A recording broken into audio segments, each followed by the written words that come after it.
नमस्कार दोस्तों, माजी से एजुकेशन पर आप सभी का स्वागत है। तो अपन ने सुपरपोजिशन में पहला यानी कि व्यतिकरण वो पढ़ लिया था। अब पढ़ते हैं विस्पंद। क्या पढ़ना है? विस्पंद। तो विस्पंद और व्यतिकरण में अंतर सिर्फ ये रहता है कि भाई दोनों तरंग के डायरेक्शन तो सेम रहती है, लेकिन आवर्ती भी लगभग बराबर होती है, यानी कि थोड़ा बहुत डिफरेंस होता है। ठीक है, बिल्कुल एग्जैक्टली सेम नहीं होती। व्यतिकरण में क्या होता है, पूरी सेम होती है। ठीक है, तो देखो विस्पंद क्या होगा, जब दो लगभग समान आवर्ती है, लगभग समान आवर्ती यानी कि समान नहीं है, लगभग समान। ठीक है, अप्रोक्सीमेटली बिल्कुल आसपास। ठीक है, कि ध्वनि तरंगें एक ही दिशा में गति करती हुई अध्यारोपित होती है। तो क्या होता है कि अध्यारोपण के कारण परिणामी तरंग का आयाम व तीव्रता समय के साथ बदलते रहते हैं। चूंकि अब आवर्ती सेम नहीं है, आवर्ती सेम नहीं तो जो फॉर्मूला बनेगा वो व्यतिकरण जैसा नहीं बनेगा इसमें, क्योंकि आवर्ती सेम नहीं तो इसलिए आवर्ती की क्या हो रही है, उसमें डिफरेंस आ रहा है, दोनों की आवर्ती के बीच में डिफरेंस आ रहा है। इस कारण क्या होगा, इसके कारण इसकी जो बनेगी नई तरंग बनेगी, उसकी तरंग का जो आयाम है और तीव्रता उनमें समय के साथ परिवर्तन होगा। यानी कि तीव्रता एक बार मतलब समय के साथ परिवर्तन होगा, यानी कि एक बार ज़्यादा एक बार कम, एक बार ज़्यादा एक बार कम। ठीक है, यानी कि एक दिशा में गति करती हुई अध्यारोपित होती है। तो अध्यारोपण के कारण परिणामी तरंग का आयाम और तीव्रता समय के साथ बदलते हैं। ठीक है, तो क्या होगा इसमें, एक ही स्थान पर ध्वनि की तीव्रता में नियत समय अंतराल में होने वाले परिवर्तन को विस्पंद कहते हैं। अब क्या होगा, इसका के कारण एक ही स्थान पर क्या होगा, एक ही स्थान पर, समझ गए, एक ही स्थान पर एक ही बिंदु पर, ठीक है, ध्वनि की तीव्रता में नियत समय अंतराल में होने वाले परिवर्तन को विस्पंद कहते हैं। यानी कि एक पर्टिकुलर टाइम पीरियड में क्या होगा, वो ध्वनि मैक्सिमम होगी, मिनिमम होगी, मतलब एक फिक्स टाइम के अनुसार बदलती रहेगी ध्वनि। ठीक है, उस पॉइंट पर तो समय के अनुसार उस तीव्रता में परिवर्तन होगा। ठीक है, तो अब एक बात आती है एक विस्पंद, अब एक चीज़ आती है एक विस्पंद। ठीक है, एक विस्पंद क्या होता है, प्रथम तीव्र ध्वनि से द्वितीय तीव्र ध्वनि के अंतर को एक विस्पंद कहते हैं। समझ गए, जैसे कि मतलब एक दिन साउंड आएगा, बहुत तेज आएगा, ठीक है, फिर वो बिल्कुल लो हो गया तो वो तो अपने को कान में सुनाई देगा नहीं, अपने को दूसरा पीछे तेज साउंड आएगा वो सुनाई देगा। तो इस पहले तेज साउंड और दूसरे तेज साउंड के अंतर को कहते हैं एक विस्पंद। समझ गए कि भाई हाँ, यहाँ से यहाँ तक वो एक विस्पंद हो गया। समझ गए, तो प्रथम तीव्र ध्वनि से द्वितीय तीव्र ध्वनि के अंतर को बोलते हैं एक विस्पंद। ठीक है, मतलब यहाँ पे क्या होगा कि एक ही जगह पर समय के साथ जो तीव्रता है उसमें उतार चढ़ाव होगा। एक ही जगह पर, एक ही स्थान पर समय के साथ तीव्रता में उतार चढ़ाव होगा। इस घटना को क्या बोलते हैं, विस्पंद बोलते हैं। तो और जो प्रथम तीव्र ध्वनि और द्वितीय तीव्र ध्वनि के अंतर को बोलते हैं एक विस्पंद। अब देखो विस्पंद की जब बात करते हैं तो आता है एक सवरित्र। सवरित्र जैसे कि आपने शायद देखा होगा लैब में वगैरह, ठीक है, आपने कि लैब में प्रैक्टिकल वगैरह किए होंगे, तो एक ऐसा होता है, मतलब ऐसे मतलब किसी पे बॉल पे वगैरह मार के, ऐसे किसी गेंद पे वगैरह मार के टन, अपन वो पास में लैब में एक्सपेरिमेंट वगैरह किए होंगे 12th में, ऐसे बिल्कुल लगा, मतलब ऐसे उसकी आवर्ती उससे मैच करवाते हैं, वो चीज़ आपने की होगी। ठीक है, तो क्या होता है कि विस्पंद की आवर्ती दो सवरित्र, जब भी विस्पंद की बात आती है तो अपन एक्सपेरिमेंट के लिए क्या काम लेते हैं, लैब में सवरित्र, या फिर जो दो तरंग जो आपतित हो रही है उनकी आवर्ती क्या है, N1 और N2, मैंने माना, ये मान लिया। ठीक है, या तो दो सवरित्र, भाई सवरित्र क्या करेगा, वो भी क्या करेगा, ध्वनि तरंग उत्पन्न करेगा, जिसका सवरित्र का काम क्या है, ध्वनि तरंग उत्पन्न करना। ठीक है, सिंपल सी बात ये है। तो विस्पंद की आवर्ती दो सवरित्रों या तरंगों की आवर्ती N1 व N2 के अंतर के बराबर होती है। यानी कि एक तरंग की आवर्ती N1 है, दूसरे की N2 है, तो विस्पंद की आवर्ती क्या होगी, N बराबर N1 माइनस N2। ठीक है, अब जहाँ पर अपन N1 क्या लेंगे, N2 से बढ़ा लेंगे, यानी कि भाई जो अंतर है वो अपना पॉजिटिव आना चाहिए। आवर्ती कभी कभी नेगेटिव में नहीं होती, इसलिए अपना अंतर पॉजिटिव आना चाहिए। इसलिए अपन क्या लगे, सबसे बड़े में से छोटे वाले को घटाएंगे, मतलब N1 माइनस N2, यानी कि N1 बड़ा होना चाहिए N2 से। ठीक है, अब होता है एक होता है विस्पंद का आवर्तकाल। विस्पंद का आवर्तकाल, तो आवर्तकाल आता है 1/N1 माइनस N2। आवर्तकाल क्या होगा, आवर्ती दो नोमरिकल, जो मोस्टली इससे नोमरिकल है वो इसी टाइप के बनते हैं। ठीक है, पहला क्या, दो ध्वनि स्रोतों की आवर्तियाँ 512 हर्ट्ज और 516 हर्ट्ज से, दो कर्मागत यानी कि सीक्वेंस, मतलब एक विस्पंद दूसरा विस्पंद। ठीक है, मैंने बताया कि भाई इन दोनों की जो अंतर है उसको बोलते हैं एक विस्पंद, पूरा एक विस्पंद का समय अंतराल। ठीक है, ये हो जाता है, यहाँ से यहाँ लगेगा तो पूरा एक विस्पंद अपन मानते हैं कि भाई इतना एक विस्पंद का क्या है, टाइम पीरियड है। तो ये बोल रहा है कि भाई विस्पंदों के बीच का समय अंतराल ज्ञात करो, समय अंतराल ज्ञात करना है। तो आपको पता है समय अंतराल ज्ञात करने क्या करोगे, आप निकालोगे आवर्ती, आवर्ती क्या करोगे यानी कि n बराबर क्या, n1 minus n2, n1 minus n2, ठीक है। तो मैंने बताया n1 कौन सा लेना है, बड़ा वाला 516 माइनस 512, n कितना आया 4 हर्ट्ज आया। अब समय अंतराल निकाला t बराबर 1/4 यानी कि 0.25 सेकेंड। बस बात खत्म। इसी टाइप के क्वेश्चन आते हैं इससे, ठीक है। एक थोड़ा सा क्या करते हैं क्वेश्चन में चेंज कर देते हैं, वो क्या करते हैं कि भाई दो ध्वनि सरित्रों की आवृत्ति 512 हर्ट्ज 516 हर्ट्ज है, यदि किसी एक सरित्र को मॉम लगा दिया जाए, किसी एक सरित्र को मॉम लगा दिया जाए तो क्या प्रभाव उत्पन्न होगा, किसी एक सरित्र को मॉम लगा दिया जाए तो क्या प्रभाव उत्पन्न होगा। अब देखो एक सिंपल सा फैक्ट ये है कि भाई सरित्र है ना, सरित्र को मॉम लगाने से उसकी आवृत्ति क्या होती है, घटती है, उसकी आवृत्ति घटती है, समझ गए। बस सिंपल सा फैक्ट ये है, सरित्र को मोम लगाने से उसकी आवृत्ति घटती है। बस ये याद रख लो, ये याद रख लो, यानी कि जब भी आप मोम लगाओगे तो उसकी आवृत्ति क्या हो जाती है, कम हो जाती है। जो सरित्र की नेचुरल आवृत्ति है, वैसे टन बजाते जो आवृत्ति उत्पन्न होती है ना, अगर वही आप मोम लगा के फिर करोगे टन, तो फिर वो आवृत्ति घट जाती है, वो सेम आवृत्ति नहीं मिलती। तो सरित्र को मोम लगाने से उसकी आवृत्ति घट जाती है, उसकी आवृत्ति घट जाती है, ठीक है। तो अब देखो क्या होगा कि कह रहा है कि भाई किसी एक को मोम लगा दिया जाए, किसी एक को मोम लगा दिया जाए। तो मैंने माना कि भाई इसको मोम लगाया, ये मैंने माना ए है, ये वाला सरित्र बी है। तो ए को मोम लगाया, ए को मोम लगाया, ए को मोम लगाने पर यदि ए को मोम लगाओगे तो क्या होगा, इसकी आवृत्ति डिग्री जो हो जाएगी, मतलब 512 से कम,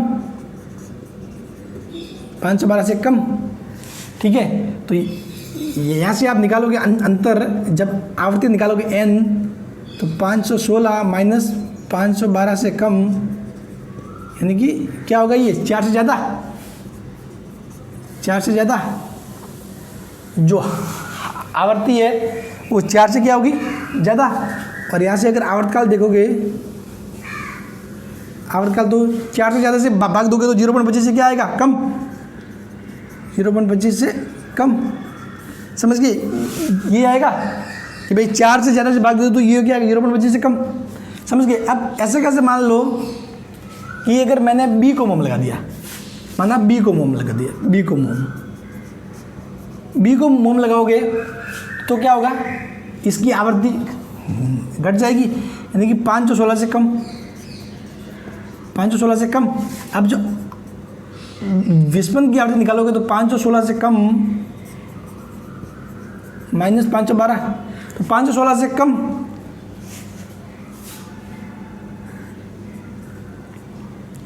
माइनस 512, यानी कि ये क्या हो जाएगा, 4 से कम, ये क्या हो जाएगा, 4 से कम, ठीक है। तो जो आवर्तकाल है वो क्या हो जाएगा, 0.25 से ज़्यादा, 0.25 से ज़्यादा, क्योंकि 4 का भाग दोगे तो आगे 0.25, और 4 से कम का भाग दोगे तो 0.25 से ज़्यादा, समझ गए। तो ये चीज़ होने वाली है, बस अंतर ये फर्क पड़ने वाला है थोड़ा सा, बाकी कुछ नहीं हो। इसी टाइप के 2 क्वेश्चन बनते हैं इससे, ठीक है। वैसे समझने को तो बहुत सारी चीज़ें हैं, पूरा चैप्टर में भी बहुत सारी अच्छी चीज़ें समझने को है, मैं समझा भी सकता हूँ, लेकिन अपने पास टाइम नहीं है इतना, ठीक है। तो अपने को जो इंपॉर्टेंट चीज़ें हैं जो करनी है उस पर अपन फोकस करेंगे, ठीक है। तो ये देख लो, समझ गए। तो विस्पंद में इसी प्रकार का 2 आवृत्तियों का, अगर आवृत्ति दी हुई है तो दोनों का अंतर n1 माइनस n2 वो तो हो जाएगी विस्पंद की आवृत्ति, और उसका उल्टा करोगे 1/4 तो वो हो गया आवर्तकाल। और मोम लगाने से क्या होता है, आवृत्ति घट जाती है। तो ए को मोम लगाने पर क्या होगा भाई, आवृत्ति 512 थी तो अब क्या होगा, 512 से होगी कम। तो 516 माइनस 512 से कम, यानी कि जो पहले 4 आ रहा था उसके बदले क्या जाएगा, 4 से ज़्यादा आएगा। तो 4 से ज़्यादा आएगा तो 4 से ज़्यादा का भाग दोगे तो 0.25 से आएगा कम। उसी प्रकार बी के लिए भी, ठीक है। चलिए, तो ये विस्पंद वाला अपने टॉपिक खत्म होता है, ठीक है। चलिए विस्पंद से संबंधित एक और क्वेश्चन कर लेते हैं, बहुत ही अच्छा क्वेश्चन है, ठीक है। देखो, 2 सितारों की डोरियाँ, 2 सितारे यानी कि ए एंड बी, 2 सितारे कौन कौन से, ए एंड बी की डोरियाँ क्या है, 5 हर्ट्ज की डोरियाँ 5 हर्ट्ज आवृत्ति का विस्पंद उत्पन्न करती है। दो सितारों की डोरियाँ 5 हर्ट्ज आवृत्ति का विस्पंद उत्पन्न, दो सितारों की डोरी यानी कि दो सितार, उनमें डोरी होती है, टन करके बजाते हैं अपन, ठीक है। तो सितार बी की डोरी के तनाव में वृद्धि, मतलब उसको तार को खींच लिया जाता है अपन, फिर वो क्या जो बजाने वाले होते हैं वो कि तार को खींचते हैं कि खींचने फिर उनको साउंड अच्छा आता है, यानी कि वो आवृत्ति बढ़ जाती है। हमेशा जब भी बढ़ता है उसमें तनाव बढ़ता है तो आवृत्ति बढ़ जाती है। तो बी की डोरी के तनाव में वृद्धि करने पर विस्पंद की आवृत्ति घटकर कितनी हो जाती है? 3 हर्ट्ज हो जाती है। यदि ए की आवृत्ति 427 हर्ट्ज है तो बी की मूल आवृत्ति ज्ञात करो। ये बोला भाई ए की आवृत्ति 427 हर्ट्ज है तो बी की मूल आवृत्ति ज्ञात करो, ठीक है। तो अब देखो जो पहले अपने को पहली स्थिति में क्या मिल रहा था अपने को? पहली स्थिति ध्यान से देखना, पहली स्थिति में आ रहा था भाई अपने को पता है n बराबर क्या होता है? n1 माइनस n2, ठीक है। तो जहाँ पे अपने को n1 क्या होना चाहिए? बड़ा होना चाहिए। लेकिन अपने को यहाँ पे ये नहीं पता कि आवृत्ति किसकी ज़्यादा है, बी की मूल आवृत्ति ज़्यादा है या फिर ए की ज़्यादा है। ए की इसने दे दी है, कितनी दी है? ए की 427 दी है, लेकिन तो बी की नहीं पता ना, बी की जब तक नहीं पता तब तो कैसे बताओगे ए की ज़्यादा है बी की ज़्यादा है, ठीक है। तो फिर आप क्या लगोगे कि भाई ये 5 आया है तो 5 दो कैसे आ सकता है? या तो N A minus N B ऐसे आ सकता है, ऐसे आ सकता है, या फिर 5 कैसे आ सकता है? N B minus N A, क्योंकि अपने को नहीं पता ना ज़्यादा कौन है, अपने को नहीं पता कि ज़्यादा कौन है, ठीक है। लेकिन आगे वाले केस से समझ जाएंगे कि ज़्यादा कौन है, ठीक है। देखो तो अब क्या कह रहा है कि सितार बी की डोरी के तनाव में वृद्धि करने पर विस्पंद की आवृत्ति घटकर 3 हर्ट्ज हो जाती है। तो देखो बी के तनाव में वृद्धि करने पर इसकी आवृत्ति बढ़ जाती है।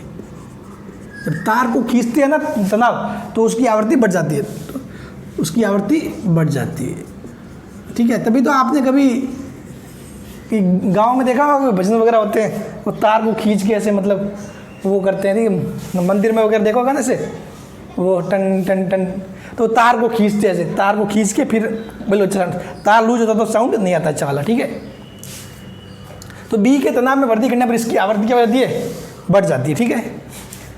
अब इसकी आवृत्ति बढ़ जाती है, फिर विस्पंद की आवृत्ति घटकर कितनी हो जाती है? 3 हो जाती है। घटकर कितनी रह जाती है? 3 रह जाती है, ठीक है। कि भाई बी की आवृत्ति क्या हो जाती है? बढ़ जाती है। बी के तनाव में वृद्धि करने पर इसकी आवृत्ति बढ़ जाती है, यानी कि द्वितीय स्थिति में क्या होगा? द्वितीय स्थिति में एन बी का मान बढ़ेगा, एन बी का मान बढ़ेगा। अब देखो, अब ध्यान से देखना, एन बी का मान तो बढ़ रहा है जबकि अपनी आवृत्ति कितनी हो रही है? घट के 3 हो रही है, ठीक है। तो चलो यहाँ पे देखो आप, नहीं चलिए पहले इसको देख लेते हैं ताकि ये तो क्या आपने सही है। इसको देखो, इसमें क्या हो रहा है? अब मैंने माना अगर ये स्थिति है कि मैंने माना बी की आवृत्ति ज़्यादा है ए की कम है, तो ये घट के कितना रह जाता है? 3 रह जाता है, ठीक है। और N B minus N A, तो क्या ये पॉसिबल है? क्योंकि देखो बी का मान, इसकी आवृत्ति बढ़ रही है, अब एन बी का मान बढ़ रहा है भाई, एन बी था अब ये एन बी डैश हो गया, एन बी डैश हो गया, ठीक है। एन बी की जगह एन बी डैश हो गया, तो इसका मतलब क्या? ये एन बी डैश जो नया द्वितीय स्थिति में है वो तो ज़्यादा होगा एन बी से, इस पहले वाले से, क्योंकि बी के तनाव में वृद्धि करने में इसकी आवृत्ति बढ़ रही है। तो जब ये बढ़ रहा है तो इसका अंतर तो ज़्यादा आना चाहिए ना 5 से। भाई पहले इनका अंतर 5 आ रहा था, सिंपल सी बात ये है भाई, पहले इनका अंतर कितना आ रहा था? 5 आ रहा था, ठीक है। मैंने माना कि बी की आवृत्ति ज़्यादा है इसकी कम है, पहले इनका अंतर आ रहा था 5। अब कि इसकी आवृत्ति बढ़ रही है यानी कि एन बी का मान बढ़ रहा है, क्यों? क्योंकि तार को खींच लिया। तो जब एन बी बढ़ेगा, ये बढ़ेगा, तो ये अंतर भी तो बढ़ेगा, बढ़ना चाहिए, लेकिन हो क्या रहा है? अपने अंतर कम हो रहा है, विस्पंद की आवृत्ति घट के 3 रह रही है, यानी कि ये तो पॉसिबल नहीं है, ये पॉसिबल है ही नहीं। तो पॉसिबल कौन सा होगा? ये होगा। समझ गए कि जब ये बढ़ेगा तो पूरा अंतर घटेगा, तभी 3 रह रहा, तो यानी कि सही स्थिति क्या है? ये है 5 = NA - NB, ये अपनी सही स्थिति है। समझ गए। तो अब अपने को क्या एन ए दिया हुआ है, एन ए कितना 427 माइनस एन बी, तो एन बी बराबर आ जाएगा 427 माइनस 5 422 हर्ट्ज। समझ गए। तो अपने को सिर्फ ये ही नहीं पता था कौन सा ज़्यादा है, किसकी आवृत्ति ज़्यादा है किसकी कम है। समझ गए, क्योंकि अपने को पता है ये अंतर क्या होता है, ज़्यादा माइनस कम, ज़्यादा माइनस कम।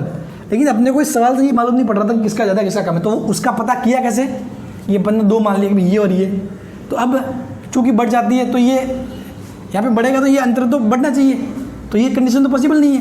सही कंडीशन क्या होगी, ये होगी, और इसके अकॉर्डिंग अपन डायरेक्ट मान निकाल सकते हैं। अगर मैं पहले से सवाल में बोल देता कि बी की आवृत्ति या फिर ए की आवृत्ति ज़्यादा है तो इतना कुछ करने का काम ही नहीं था, सीधे ही लिख लेते। अगर मैं बोलता कि भाई ए की आवृत्ति 20 ज़्यादा है तो बस सीधी सी बात है, मान रख दो, माना जाएगा, इतना कुछ करने का काम ही नहीं पड़ता। लेकिन वो बोला ही नहीं, उसका पता करने के लिए ही इतना सब कुछ अपने को करना पड़ा। समझ गए। तो इस टाइप के क्वेश्चन पूछ सकते हैं, बस इससे ज़्यादा कुछ नहीं, इतना सफिशिएंट है। ठीक है, उम्मीद करता हूँ आपको समझ में आ गया होगा। Thank you. अब पढ़ते हैं नया टॉपिक। अब देखो नेक्स्ट टॉपिक पढ़ते हैं लिसाजू की आकृतियाँ। लिसाजू की आकृति ये भी क्या है, एक टाइप से एक अध्यारोपण के सिद्धांत पे ही काम करता है, सुपरपोजिशन के सिद्धांत पे ही काम करता है। इससे कोई इतने सवाल बनते नहीं है, न्यूमेरिकल वगैरह कुछ बनते नहीं है। एक चीज़ पूछ लेते हैं मोस्ट इंपॉर्टेंट, ये वाली, ठीक है, वो मैं बताऊँगा। बाकी कभी कभार ठीक है मान लो कोई पूछ ले, ये भी पूछ सकते हैं। बाकी एक चीज़ ये मोस्टली पूछ लेते हैं। चलिए क्या है मैं बता देता हूँ। देखो जब किसी कण पर एक ही समय पर 2 लंबवत सरल आवर्त गतियाँ अध्यारोपित होती है। अब इसमें क्या हो रहा है, दोनों सरल आवर्त गतियाँ एक दूसरे के लंबवत हो, एक दूसरे के लंबवत हो। जब किसी कण पर एक ही समय पर 2 लंबवत सरल आवर्त गतियाँ अध्यारोपित होती है तो परिणामी विस्थापन सदिश, यानी कि जब दोनों जो y1 और y1 दोनों का जो विस्थापन सदिश होता है y1 प्लस y2, इस वो y क्या करेगा, अलग अलग पथ को फॉलो करेगा, अलग अलग पथ को फॉलो करेगा, यानी कि अलग अलग आकृति का निर्माण करता है। ये y क्या करता है, एक बार सरल रेखा के अकॉर्डिंग चेंज होता है, एक बार एक वर्त के अनुसार चेंज होता है, एक बार एक दीर्घ वर्त के अनुसार चेंज होता है, अपना मतलब पैटर्न चेंज करता रहता है। ठीक है, ये जो परिणामी विस्थापन सदिश है y, ये क्या अलग अलग टाइप के वक्र बनाता है। समझ गए, अलग अलग टाइप के पथ को फॉलो करता है, यानी कि उसके अनुसार उसका आयाम वगैरह बदलते रहते हैं। तो ये होता है। तो अब देखो इसकी एक सिंपल सी कंडीशन है कि भाई ये डिपेंड करेगा 2 तरंगों के कलांतर में। तो जब 2 तरंगों के बीच कलांतर जब या 0 या 180 हो, जो दोनों तरंगे जिनका अध्यारोपण हो रहा है एक दूसरे के लंबवत, ठीक है, जब अध्यारोपण कब हो, एक दूसरे के लंबवत हो, ठीक है, तो बनेगी लिसाजू की आकृतियाँ। ध्यान रखना, एक दूसरे के लंबवत अध्यारोपण होगा तो बनेगी लिसाजू की आकृतियाँ। तो देखो फाई बराबर 0 या 180 इनके बीच में अगर कलांतर हो तो विस्थापन सदिश से वो क्या करता है, एक सरल रेखा वक्र का निर्माण करता है। विस्थापन सदिश एक सरल रेखा वक्र का निर्माण करता है। ठीक है, यदि अंतर फाई बराबर 90 या 270 हो, 90 या 270 हो, तो वो क्या करता है, सर्किल का निर्माण करता है। तो वो क्या करता है, सर्किल का निर्माण करता है। ठीक है, अब नेक्स्ट बोल रहा है कि भाई अन्य स्थिति किसी भी स्थिति में दीर्घवृत्त का निर्माण, दीर्घवृत्त में यानी कि मतलब ना तो अंडाकार को बोलते हैं दीर्घवृत्त। ठीक है, एक त्रिज्या बड़ी एक छोटी है। ठीक है, इस अंडाकार को बोलते हैं दीर्घवृत्त। तो ये याद रखना मोस्टली 90 पर, यानी कि जब 2 सरल आवर्त गतियाँ एक दूसरे के लंबवत अध्यारोपित होती है, एक दूसरे के लंबवत अध्यारोपित होती है, और यदि दोनों के बीच जो कलांतर है वो 90 डिग्री का हो तो किसका निर्माण होता है, एक वर्त का। यानी कि जो विस्थापन सदिश है वो एक वर्तीय पथ को फॉलो करेगा, एक वर्त के अकॉर्डिंग, उसके पथ के अकॉर्डिंग उसका आयाम वगैरह चीज़ें बदलेगी। ठीक है, तो ये ध्यान रखना, मोस्ट इंपॉर्टेंट है, ये पॉइंट पूछा जाता है। ठीक है, बाकी लिसाजू की आकृति इतना अपने को पढ़ने का काम नहीं है। ठीक है, ना ही इससे इतना कुछ सवाल बनता है, ना ही पूछा गया है, लेकिन बस ये पूछ लेते हैं, फेमस सवाल एक ही बनता है, वर्त। ठीक है, या फिर ये भी याद रखना हो तो ये याद रख लो, ये भी ठीक है कि भाई फाई बराबर क्या, 0 180 हो तो सरल रेखा, और फाई बराबर 90 या 270 हो तो वर्त, और बाकी स्थिति में दीर्घवृत्त। बस 0 180 सरल रेखा और 90 या 270 वर्त, किसमें, लिसाजू की आकृति में। और लिसाजू की आकृति में दोनों जो तरंग है वो मिलेगी कैसे, लंबवत, एक दूसरे के लंबवत। ठीक है, चलो तो ये बस ध्यान रखना, बाकी यहाँ पे लिसन जो की आकृतियाँ पूरा हो गया। ठीक है, तो ये आज का चैप्टर यहीं पे ख़त्म होता है। चैप्टर तो अभी बाकी है, लेक्चर यहीं पे ख़त्म होता है। नेक्स्ट में पढ़ेंगे अपन अपरगामी तरंगे। Thank you so much.